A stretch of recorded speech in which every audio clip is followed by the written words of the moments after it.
والفجر وليال عشر والشفع والوتر والليل إذا يسر هل في ذلك قسم لذي حجر ألم تر كيف فعل ربك بعاد إرم ذات العماد التي لم يخلق مثلها في البلاد وثمود الذين جابوا الصخر بالواد وفرعون ذي الأوتاد الذين طغوا في البلاد فأكثروا فيها الفساد فصب عليهم ربك سوط عذاب إن ربك لبالمرصاد فأما الإنسان إذا ما ابتلاه ربه فأكرمه ونعمه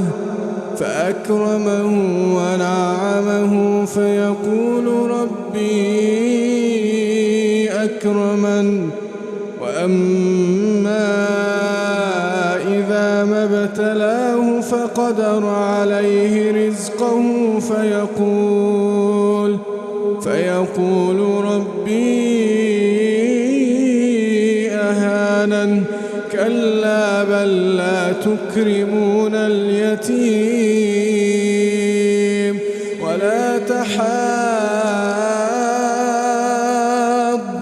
على طعام المسكين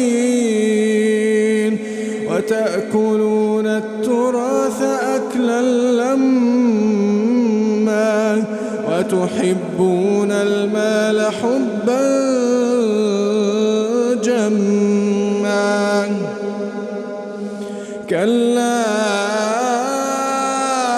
إذا دكت الأرض دكا دكا كلا إذا دكت الأرض دكا دكا وجاء ربك والملك صفا صفا وجيء يومئذ بجهنم يومئذ يتذكر الإنسان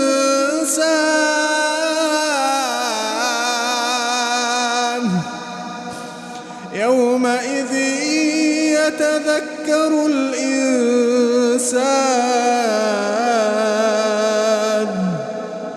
يومئذ يتذكر الإنسان وأنى له الذكرى يقول يا ليتني قدمت لحياتي يقول يا ليتني قدمت لحياتي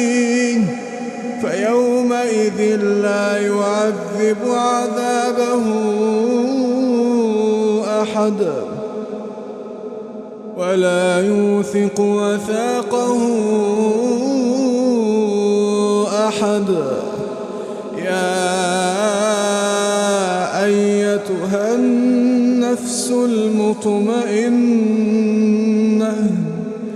ارجعي إلى ربك راضية مرضية فادخلي في عبادي وادخلي جنتي